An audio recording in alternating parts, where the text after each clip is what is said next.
Somewhere around the year 95, a courier stepped off a boat on the coast of Asia Minor carrying a single scroll. The scroll was long, heavy, and addressed to 7 cities. He had been sent from a small, rocky island called Patmos, where an exiled old man had written down everything he had seen.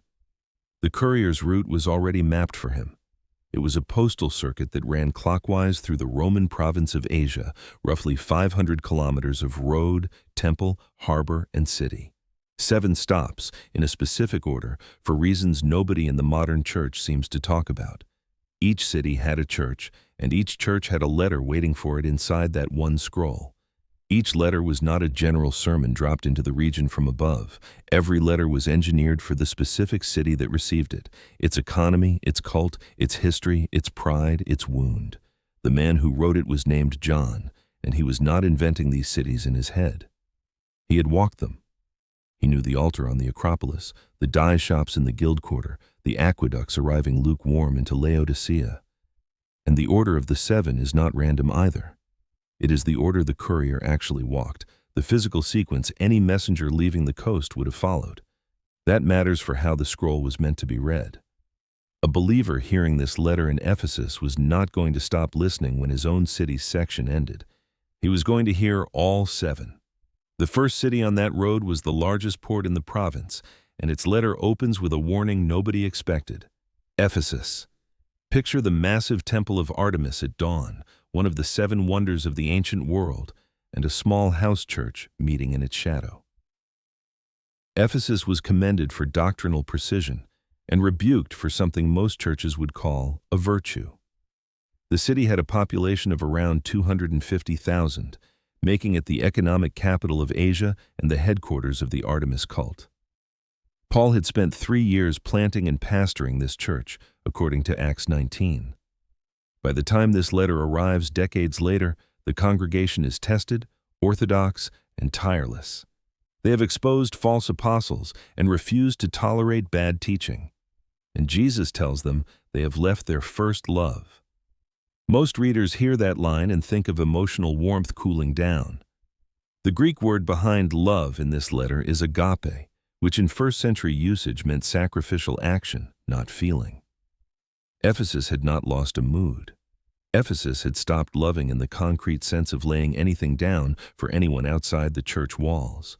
They had kept the doctrine and lost the practice the doctrine was supposed to produce. A church can be doctrinally perfect and functionally dead. Ephesus is the warning that correctness without love is a lampstand about to be removed. Every congregation that prides itself on being the one that still teaches truth is being addressed in this letter. The courier's next stop was a city where the church had the opposite problem. It was dying in every visible way and being told it was alive. Smyrna. Picture a narrow street in Smyrna, a synagogue on one side, a Roman imperial temple on the other, and a Christian being asked which one he will burn incense to. Smyrna is one of only 2 churches in the entire scroll that Jesus has 0 criticism for. And the reward for that faithfulness was not protection. Smyrna sat on the coast at the site of modern-day Izmir, and it was a major center of the imperial cult in the region. It was the city where Polycarp, a bishop discipled by John himself, would later be burned alive around the year 155. The pressure on the church here was real, economic, and escalating by the year. Jewish opposition was sharp, Roman loyalty tests were public, and refusing to burn incense to Caesar could end a livelihood before it ended a life.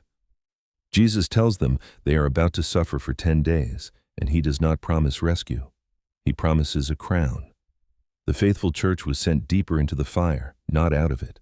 And inside that letter is a line that reframes every assumption attached to prosperity and blessing. I know your poverty, Jesus says, but you are rich.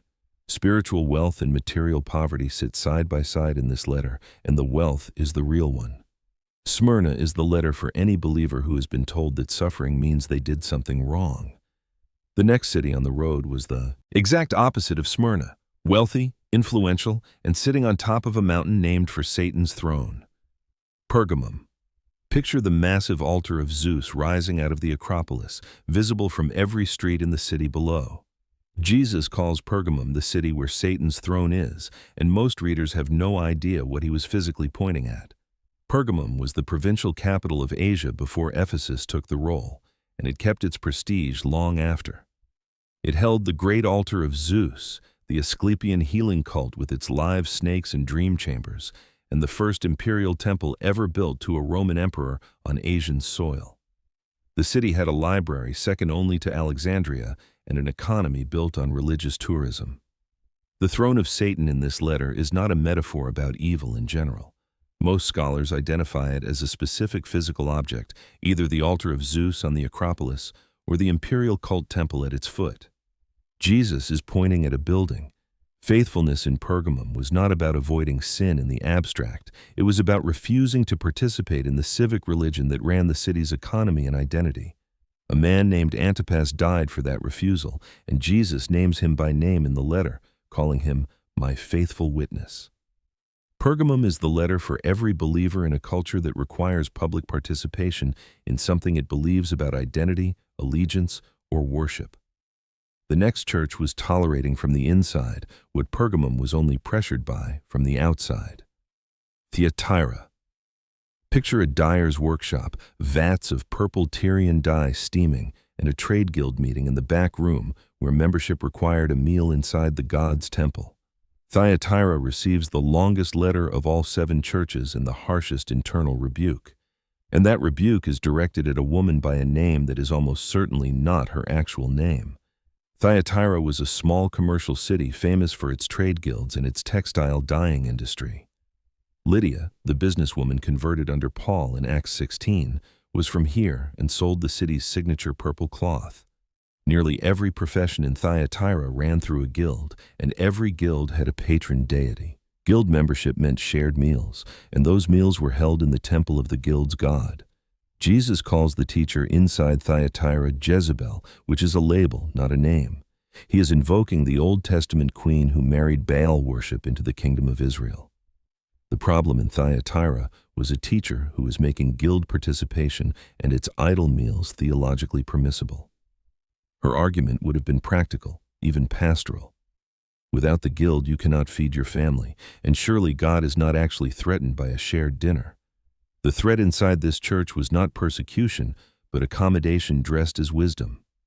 The deepest corruption in the scroll always comes in through someone calling themselves a prophet. Every compromise framed as meeting the culture where it is happens to be the exact situation this letter was written to address. The courier now turned inland toward a city whose name became a byword for a church fooling itself. Sardis. Picture the Acropolis at night, a fortress said to be unconquerable, remembering the 2 nights in its history when it fell anyway because the guards stopped watching. Sardis had a reputation for being alive, and Jesus told them they were dead. Sardis had been the ancient capital of Lydia under King Croesus, a name that became synonymous with wealth in the classical world. Its Acropolis rose on cliffs considered impossible to climb, and yet the city had been captured twice in its history by enemies who climbed those cliffs at night while the watchmen slept. Once by the Persians under Cyrus, once by the Greeks under Antiochus. Both times the city fell because the people who should have been watching had assumed the walls would do their job for them. When Jesus tells Sardis to wake up and warns them he will come like a thief, he is not using generic vigilance language. He is using the city's own shame against it. Their history of military failure by complacency is being handed back to them as a spiritual diagnosis. Reputation is the last thing to die. A church can be famous for life long after it has stopped being alive, and Sardis is the letter that exposes that gap between what a congregation is known for and what it actually is. Every ministry running on the momentum of what it used to be is reading Sardis's letter. The next city was small, weak, had almost no reputation at all, and received one of the greatest promises in the entire scroll. Philadelphia. Picture a small city on the edge of a wine-growing region, built on an ancient aftershock zone, founded as a frontier outpost to spread Greek culture into the interior of Asia Minor. Philadelphia was the smallest church with the least strength and received the largest promise of any church on the circuit. The city itself had been founded deliberately by the kings of Pergamum as a missionary city for Hellenism, an outpost designed to carry Greek language and customs into the interior. It had been devastated by the great earthquake of 17 AD, and spent decades rebuilding under the shadow of aftershocks that kept residents sleeping outside the walls. The city had been officially renamed twice in gratitude to Roman emperors who funded reconstruction. When Jesus tells this church he has placed before them an open door that no one can shut, he is using mission language. Philadelphia was literally built to be a gateway city. Jesus is telling the small, battered congregation that its founding civic purpose still holds, only now for a different kingdom.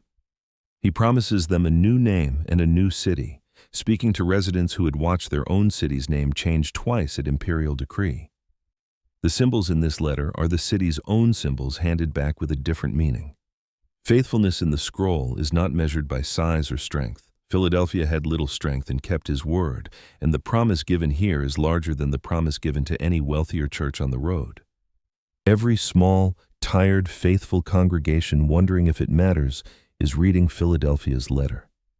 One city remained on the postal road, the wealthiest of all 7, and the one Jesus had nothing good to say about. Laodicea.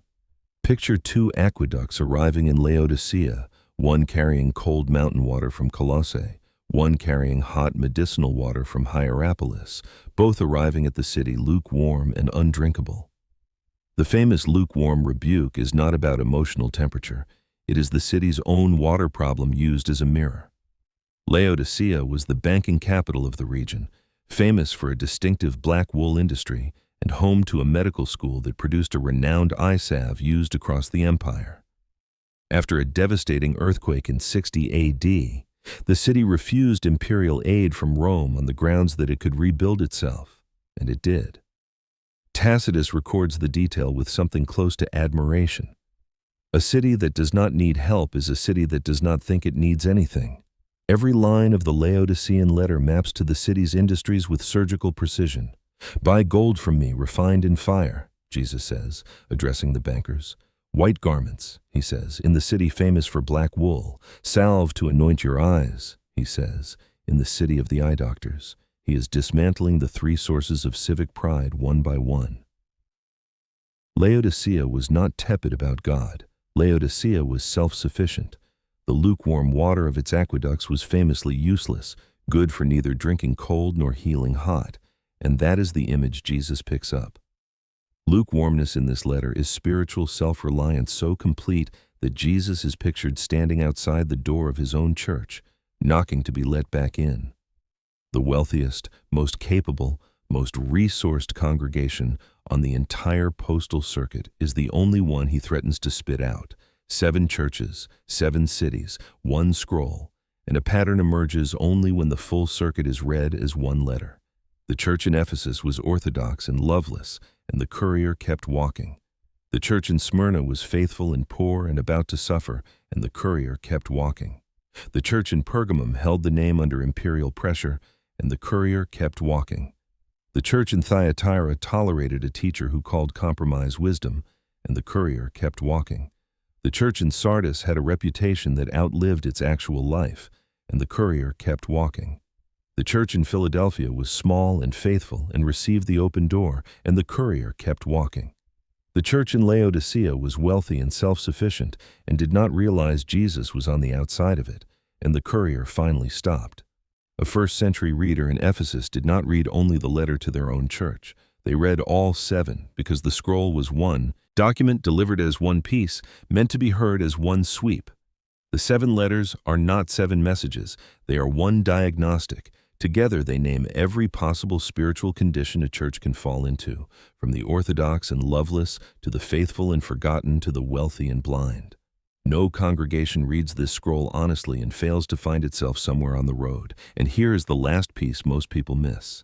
The same 7 promises made to the 7 churches all get picked up again at the end of the book of Revelation, woven into the vision of the New Jerusalem. The tree of life promised to Ephesus, the crown of life promised to Smyrna, the white stone and hidden manna promised to Pergamum, the morning star promised to Thyatira, the white garments promised to Sardis, the new name promised to Philadelphia, the throne promised to Laodicea. Every promise made on that 500-kilometer postal road comes back at the end of the scroll as a single city coming down. The circuit ends where it always intended to end. These letters are not just history. They are still being delivered, still being read, still diagnosing congregations that have no idea they are listed in them. Of the 7, which church sounds the most like the one you grew up in? Tell me in the comments which city the letter you needed most came from. If this gave you something the Sunday school version never did, there is another video waiting that walks the same scroll deeper. And if you want more of the Bible shown the way it was actually written, in its real cities and its real streets, subscribe, and the next letter will find you.